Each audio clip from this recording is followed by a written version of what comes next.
Uncle Wiggily and Old Mother Hubbard by Howard R. Garris. Chapter 12. Uncle Wiggily and Mr. Pop Goes. "Uncle Wiggily," said Mrs. Littletail, the rabbit lady, one morning as she came in the dining room where Mr. Longears was reading the cabbage leaf paper after breakfast. "Uncle Wiggily, I don't like you to go out in such a storm as this, but I do need some things from the store and I have no one to send." "Why, I'll be only too glad to go," cried the bunny uncle, who was spending a few days visiting the Littletail family in their underground burrow house. "It isn't snowing very hard." And he looked out through the window, which was up a little way above ground to make the burrow light. "What do you want, Mrs. Littletail?" he asked. "Oh, I want a loaf of bread and some sugar," said the bunny mother of Sammie and Susie Littletail. "And you shall certainly have what you want," cried Uncle Wiggily as he got ready to go to the store. Soon he was on his way, wearing his fur coat and hopping along on his cornstalk rheumatism crutch, while his pink nose was twinkling in the frosty air like a red lantern on the back of an automobile. "A loaf of homemade bread and 3½ pounds of granulated sugar," said Uncle Wiggily to the monkey doodle gentleman who kept the grocery store. "And the best that you have, if you please, as it's for Mrs. Littletail." "You shall certainly have the best," cried the monkey doodle gentleman with a jolly laugh. And while he was wrapping up the things for Uncle Wiggily to carry home, all at once there sounded in the store a loud "My, what's that?" asked Uncle Wiggily, surprised-like and excited. "I heard a bang like a gun. Are there any hunter men with their dogs about? If there are, I must be careful." "No, that wasn't a gun," said the monkey doodle gentleman. "That was only one of the toy balloons in my window.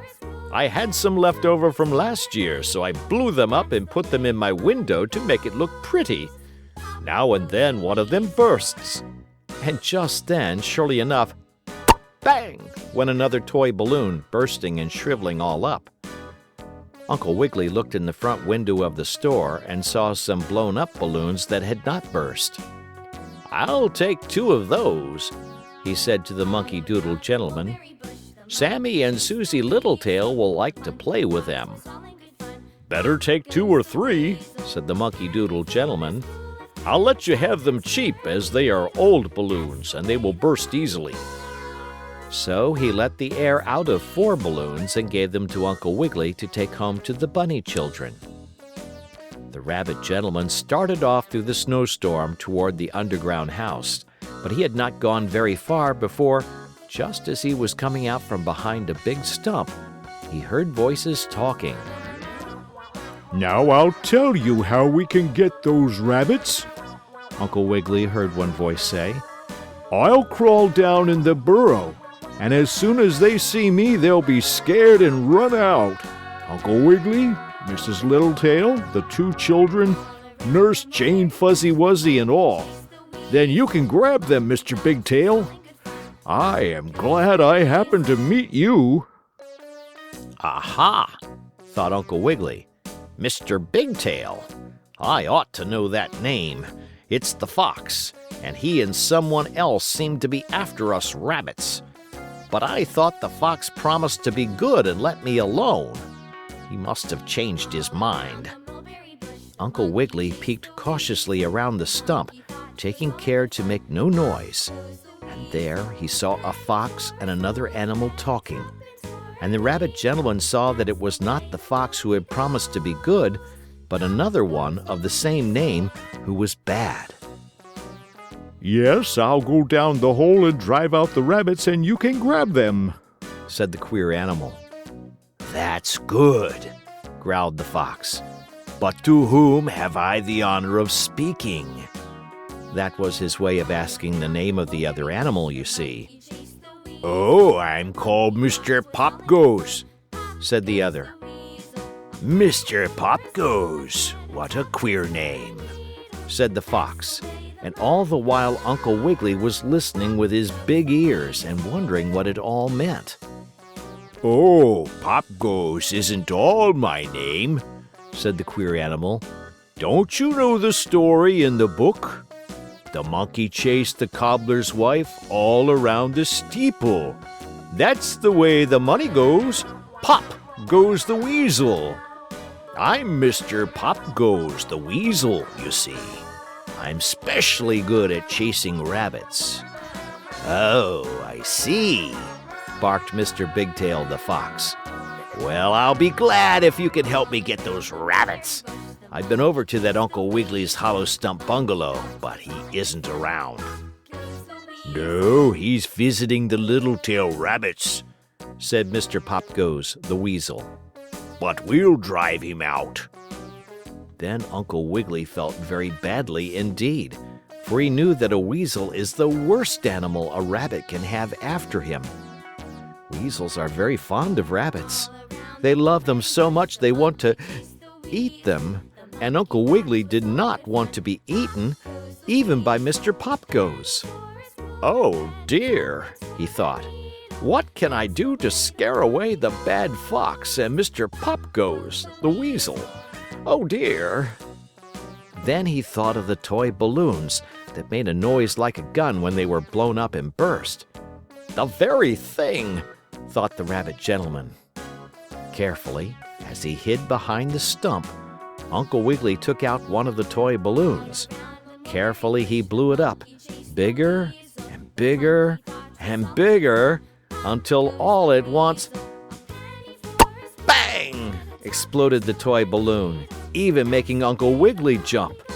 As for the fox and Mr. Pop Goes, the weasel, why, they were so curlustrated, if you will kindly excuse me for using such a word, that they turned a somersault, jumped up in the air, came down, turned a pepper salt, and started to run. "Did you hear that noise?" asked the weasel.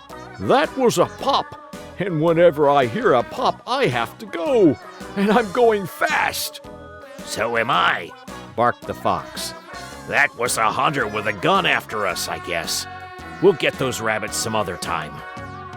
"Maybe you will, and maybe not," laughed Uncle Wiggily as he hurried on to the burrow with the bread, sugar, and the rest of the toy balloons, with which Sammy and Susie had lots of fun. So you see, Mr. Pop Goes, the weasel, didn't get Uncle Wiggily after all. And if the pepper caster doesn't throw dust in the potato's eyes and make it sneeze at the rag doll, I'll tell you next about Uncle Wiggily and Simple Simon. End of chapter 12.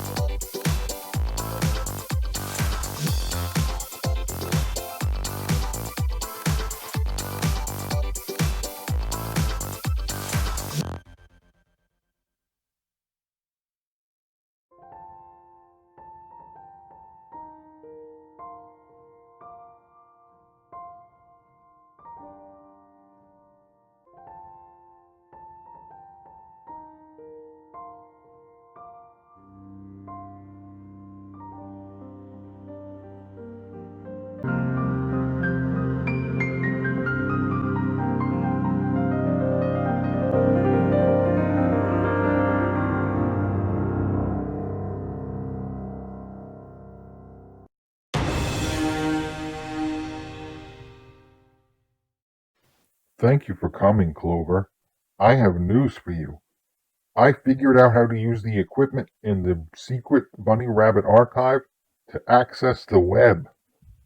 That would be great, Solomon. You would be made an honorary rabbit for sure. But Clover, I would only do that if all the animals could come to the archive.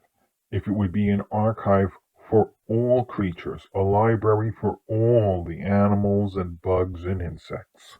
I can't make that decision. That must be brought before the great council of all the wise rabbits.